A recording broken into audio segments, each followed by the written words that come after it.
I think my perspective is like, how can I be a blessing to this child? But the reality is God flipped it around. And it's like, I'm bringing this child so that it can be a blessing to you. When we traveled to Africa to pick up Aiden and bring him home, we went and visited the orphanage that he was in. And as we were leaving, the lady that was in charge pulled me and Angelica aside, and she was crying and she was thanking us. She says, you don't realize that you just changed his life forever. And if you think about it, that's really what God does to us. This is the Legacy Maker Show.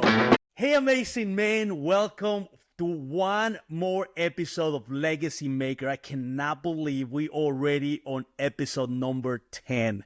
What a journey, and I'm so grateful for you for being there with us. Thank you for sharing. Thank you for watching. Today I'm super ecstatic. I am so excited for my next guest today. For 24 years, he has been building a strong foundation with his wife Angelica. He's raising 4 children, a former law officer turned full-time pastor and father, of course. Josh has dedicated his life to strengthen men, marriages, and families. Originally from West Texas, now he's serving in Fort Worth. He's a mentor, he's an endurance athlete, and a father to the fatherless. His story is one of sacrifice, a resilience, and unwavering faith. Please join me today as we dive into his journey of leadership, fatherhood, and the legacy that he's building each and every day. Will you please help me welcome my brother, Josh Salazar. Josh, how you doing today, brother? Man, I'm doing great. I'm glad that you reached out to me, and I'm looking forward to having a conversation with you. That's right. Well, Josh Salazar is not my blood brother, but he's my spiritual brother, and we probably are cousins somewhere. You just never know. So the last name brings us together, right, Josh?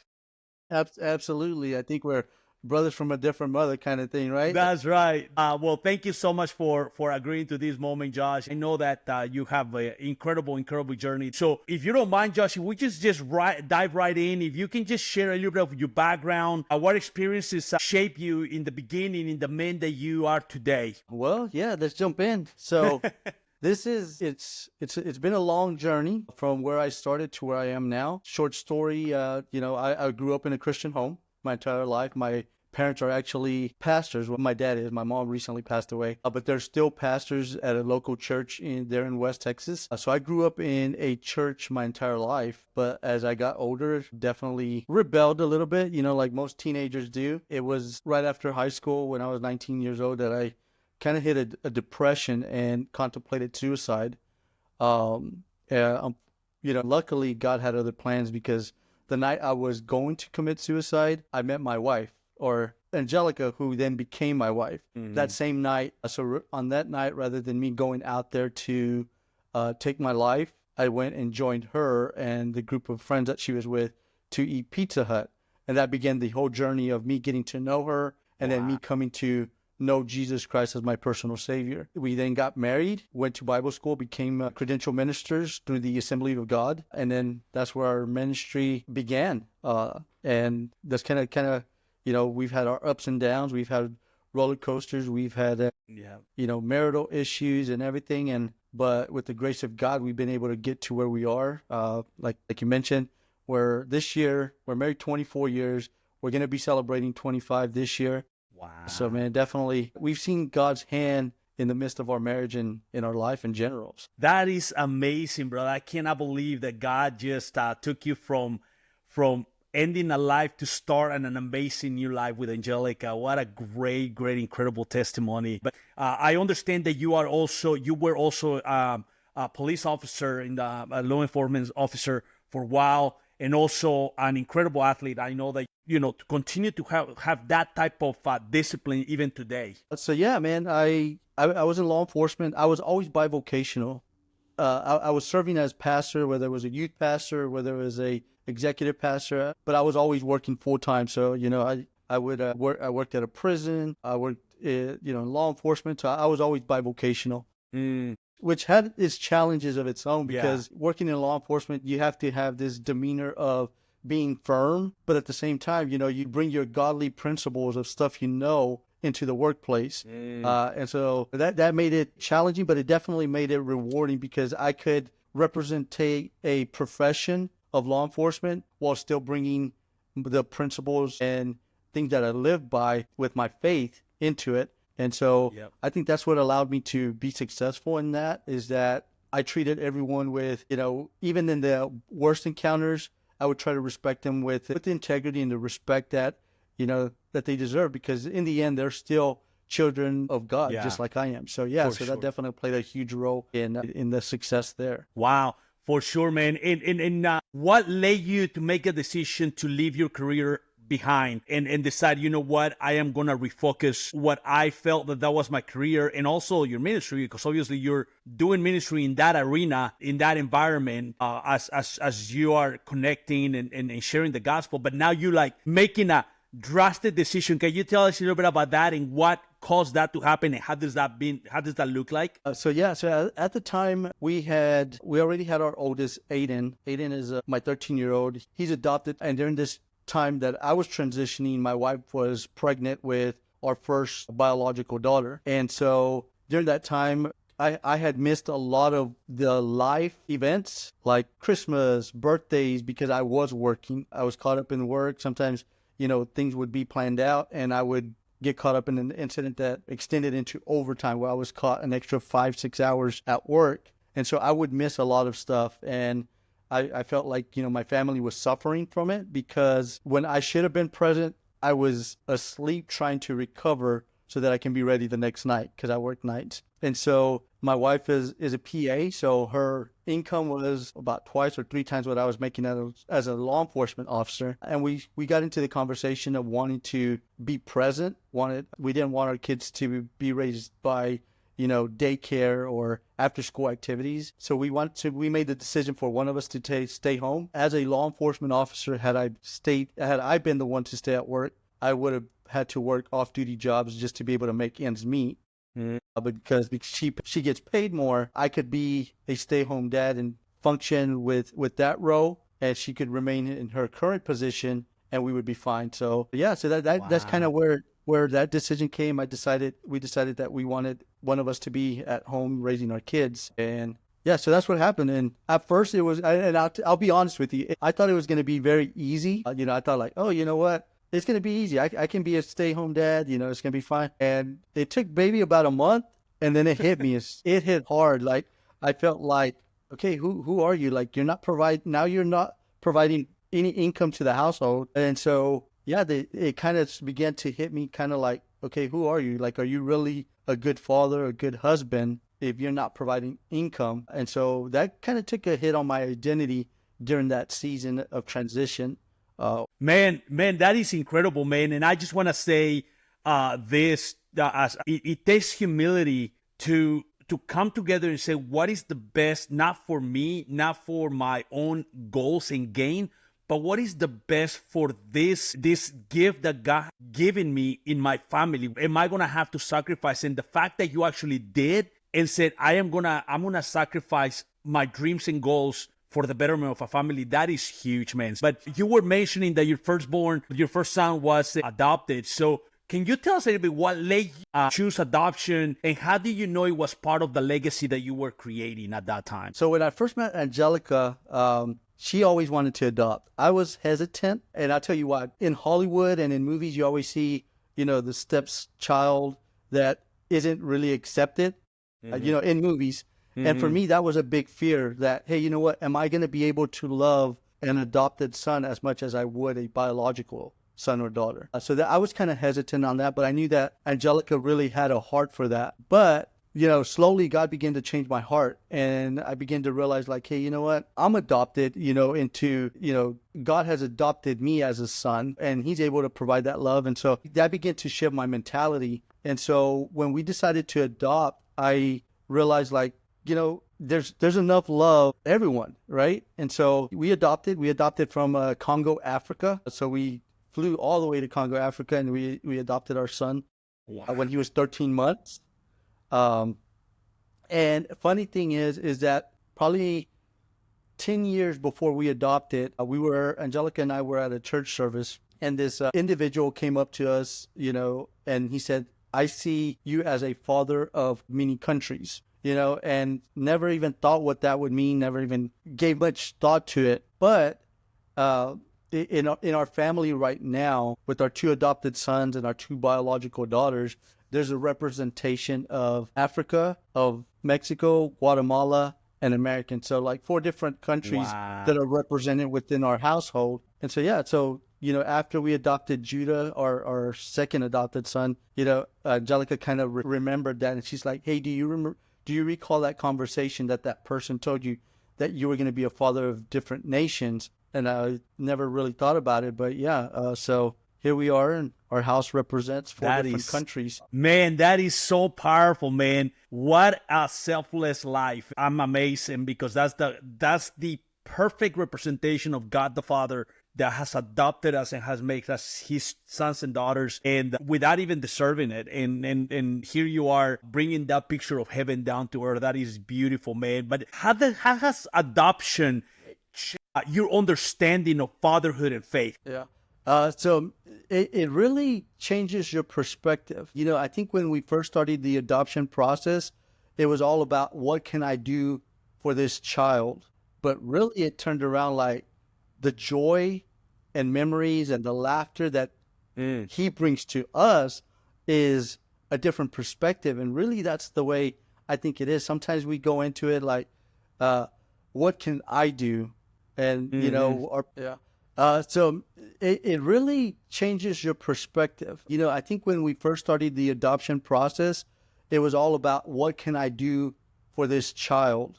But really it turned around like the joy and memories and the laughter that Mm. he brings to us is a different perspective. And really that's the way I think it is. Sometimes we go into it like, uh, what can I do? And Hmm. because when we traveled to Africa to pick up Aiden and bring him home, we went and visited the orphanage that he was in. And as we were leaving, the lady that was in charge pulled me and Angelica aside, and she was crying and she was thanking us. She says, "You don't realize that you just changed his life forever." And if you think about it, that's really what God does to us. It's like, there's that one moment God adopts us and it changes our life forever. When you think about, so in that fatherhood aspect, it's just like, really, we're just a replication or replica of what God is doing for us. And as long as we keep Hmm. doing that to our sons, whether they're or to our daughters, biological or adopted, as long as we continue to do that, man, Yeah. I think we do pretty good as a father if you can just replicate what God does for us. Man, that is beautiful, man. I love, love, love that part that you said you were expecting to be a blessing and not realizing the blessing that you were received from them. And I mean, I was just literally almost imagining the father, how we all are completely different from one from another. And he has many children and everyone brings a specific blessing to him. And that's just beautiful to be part of that God's family. So I mean, it just gave me chills to hear that they are the ones bringing you blessing while they kind of reverse the mind, the shift your mindset of, yeah, you're blessing them and it's incredible you changed their life, but in reality, they are the ones giving you.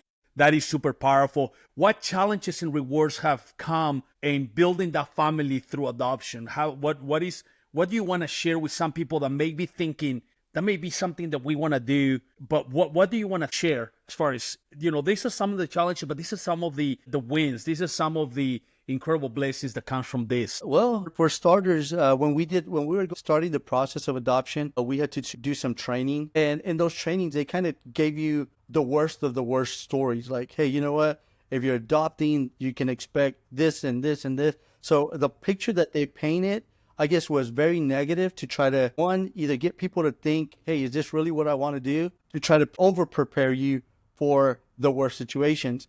And so Angelica and I were kind of prepared for all of that, this aggressiveness, these episodes, these things that sometimes come with adopting someone that isn't your biological child, right? But we learned that as we progress, we're like, this isn't bad at all. Like if this is the worst we have to deal with, like we're blessed, right? Because it was little things, like sometimes our adopted son, like Judah, pays more attention and is more well behaved than some of our daughters, right? So, Yeah. so I guess what I would tell people is like, adoption is a calling. Mm, There has to be that passion, that desire, not only to step out in faith, but also knowing that, hey, this is a calling, because just like we all have different callings in our lives, you got to understand, hey, if this is your calling, God's going to get you through with it. He's going to provide you everything that you need for it. So first, know that it's a calling. mm, Second, know that if as long as you have God in the picture, He's going to prepare you and equip you for everything. And don't be afraid mm. to step into the unknown, because sometimes stepping into those unknowns are going to give you your biggest blessings in life. Because had I been afraid to step into the adoption process because I didn't think I would be able to love my boys enough, I would have missed out on a bunch of blessings that I see are coming through them being in this house. Mm. Man, that is so good, man. That is so good. And I love what you said about, it's a calling. And I honestly believe 100% that whatever your calling is, when you step into that calling, knowing that God has already anointed you for that moment, is just powerful. Another thing though, Josh, I was just thinking too, so many people are stepping into this as a redemptors, right? They're gonna redeem this situation. They're gonna redeem this child. They're gonna redeem that. And the only redeemer is God. He uses us to execute his redemption. And I think there's a lot of the confusion sometimes. People that want to step into this ministry, into this calling, is I want to redeem. And the reality is that we can't redeem anything or anyone. It's only him, the one that redeems. And he's the one that redeems his children and uses us. So I love the fact that you said this is a calling. And the calling is because he's the one that wants to redeem a situation, and he's using you as a tool to execute his highest will. So I love that, man. If you want to share with some of our listeners, how do you are able to balance, because you are a hands-on stay-home dad who is 100% into that mode daily, being a pastor, being a father, being a husband, and all of that, staying true to your calling, to your own calling that God is called you to do and be as you're building your legacy. How do you balance all of it? Yeah. Well, first of all, you have to know what your calling is, because when you know what your calling is, I think that you can say no to everything else that isn't part of that. And that's important because you only got 24 hours a day, 24 hours in a day. And if you start saying yes to a lot of things that aren't fulfilling your calling, then you're going to lose out on opportunities for things that are. And so for me, you just got to keep perspective. One, you got to have that relationship with God first and foremost. And then you have to have that relationship with my wife. And then I have the relationship with my kids. And then after that comes my ministry. Mm, Because if, ministries will, the ministry, I may be in it or I may be out of it. My kids will eventually grow up and move on, but my wife is always going to be there. And my relationship with God is the cement that makes everything else work. mm, So as long as I understand that, hey, you know what? I can't put ministry above my wife. I can't put it above my kids. And as long as I prioritize those things right, it helps create that mm, balance, because there's going to be times where, there's going to be something asked of me in ministry, but it will conflict with what I already got going on in my wife, either with my kids or with my wife, maybe a date, but this opportunity rises up. And if I choose to take these opportunities, I'm already missing out on something that I have with my wife. So, and you never want to do that. I would yeah. suggest that, you know what, if I know what God is calling me to do, then I know if opportunities rise up that aren't really aligned with that calling, then it's an easy no. I can say, you know what, Mm, thanks, but unfortunately I can't do that right now, or I just don't have the bandwidth to do it. And I think that's what people have to understand, is that you don't get more hours in your day just because you're doing more. And sometimes doing less is doing more, is what I think. man, that is so good. Guys, if you're listening to, please, I think God is trying to tell us, because we have heard this times through different guests that I had. If you don't have your relationship with God, guys, I don't care how much you love your family, your wife, your relationship with God is like Josh just said so beautifully. That's the man that holds everything together. Your relationship with your wife, you have to continue to build on that. It's something that is a work on a daily basis. And then your family, and obviously after that is your career, whatever that is, your ministry. falls into that as well. That was beautiful. Us that you shared that, Josh. The Bible says that the things are gonna pass through generations, and obviously, when we have kids, there's things that we pass on to our children. Certain behavior characteristics and things like that. Being that you are a stepfather, as your children coming from their own inheritance, from their upbringing, whatever those may be, what are the steps that you are taking to break some of those curses that they may have brought with them? And also, what steps are you taking to ensure that your children are going to inherit your legacy, the character and the strength for them to be what God called them to be? Yeah.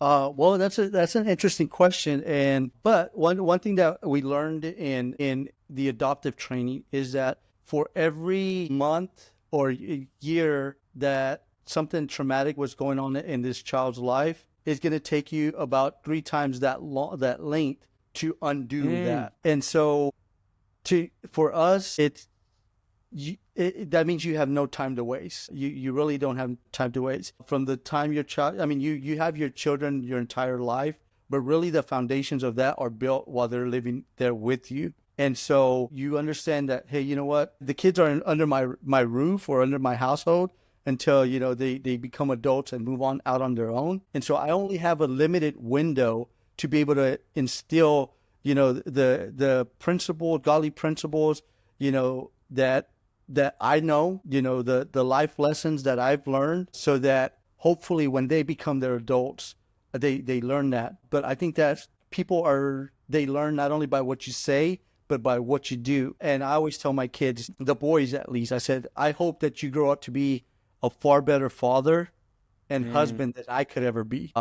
And I do that by showing them what that looks like, because growing up, I love my dad. He did a lot of good things, but I want to be a better dad than my dad was. And I'm hoping that my kids will become a better father and husband than I was, and just continue to build and progress on that, will help leave a better legacy behind. And so I'm very visual. Like, I won't shy away from dancing with Angelica in the middle of the living room, or showing, hey, as a husband, you do these things to your wife to show her love. Take her out on dates. Be romantic, create, we just celebrated our anniversary, and we couldn't go out because it was a weekday. So I created this romantic restaurant atmosphere at home. And then I just got the kids involved. One of them was the waiter. The other one was the hostess, but these are things that I hope when they grow up, that they will be able to use to demonstrate to their wives how to love them and how to cherish them, and their kids. Like, hey, you know what? You can involve them in different processes. In this instance, they were the restaurant hosts at the house, right? That's awesome. Yeah, I just teach them. You just teach them by being that, I guess. Yeah, man, that is beautiful. I think one of the things that you were saying that really caught my attention is, the stuff that we are dealing with. I mean, I was talking to my sister, and we were like, talking about some of our childhood wounds that we just deal with even today. It's like, dang, when is this thing gonna go away? And I think that what you said is continue to be that example, and continue to let them, do as I do and as I say. And I think that is, as they're watching you, how you treat your wife, how do you create those moments? I think those are impacting to where they're shaping their character into being what God called them to be. So I'm gonna just to close up, I'm gonna 2 questions into one, if you don't mind, for your closing. But number one, how can men rise up to embrace their role as leaders in their home and communities, and to play the role as leaders as they're building their own legacy? And lastly, how do you want your children to remember you, and how does that guide your daily decisions that you take every single day? Yeah. Well, first of all, I think one of the biggest things that men have to understand to be able to fulfill their roles as leadership is to understand that you have to be present and you have to be active. If you remember in the Garden of Eden, when the serpent came and deceived Eve, Adam was there. He was there. The issue is that when the serpent, or when the enemy was here talking to his wife, he did nothing and said nothing. And that created the entire fall of mankind. And so Mm. as husbands and leaders is one, we have to be present. You know, we have to be present in our household and we have to be actively present. I read a statistic that said, you know, there's a big issue with fatherless homes. You know, there's it correlates with a lot of negative things like children going to prison, you know, all this bad stuff with with fathers not being present. But there was another statistic that said even with fathers that are home, the average father spends less than 30 minutes of meaningful conversation with their children every day. Wow. So it's not just that parents are not there, it's that parents are there, but they're not engaged in Mm. the active roles of their kids. So it does no good for me to be at home if I'm not actively engaged in their lives. I'm not doing anything productive. So I would say, look, if you want to be the kind of man that you've been called to do, one, you're already equipped for it. You just have to be present and you have to Mm. be actively participating in that because That's you only good. get so many years before they become adults. Yeah. Man, take advantage of that and pour in as much as you can to your family, to your kids. And the other thing is our children and our wives, they want us to show up. They need us to show up. And if we do nothing, they're the ones that suffer from it. That's So good. so yeah, so that's what I would say, man. Look, be present, be active, and show up. Don't just stand there and do nothing. Mm-hmm. What I would want my kids to the legacy is one, I want them to know integrity. I think that's key to a lot of things in life. You can be you can be imperfect, but you can always have integrity. And that's what I strive for. It's like to I want my kids to always remember me and for them to do the same thing is that when you do something, do it right, do it with purpose, do it with integrity, and do it to the best of your ability. Because as long as you do that, God and as long as you have bring God into every situation, it's going to be blessed. You know, I always close with this, and it's just like, you know, a lot of times in life, I always wonder what was the will of God, right? And when I would get Mm-hmm. scared because it's like, what if I pick wrong, right? What if I take the wrong Mm. path? And this isn't the will of God. But as I began to get in tune with the Holy Spirit and I got to seek God more, they realized, look, the desires of my heart are going to be God's desires are for me. Mm. And whether I go to the left or to the right, as long as my spirit is in tune with God, God's going to bless it. Whether I took the left path or the right path, God's saying, you know what? Go to the left, go to the right. That's the path that I'm going to bless. And that will be the will of God in my life.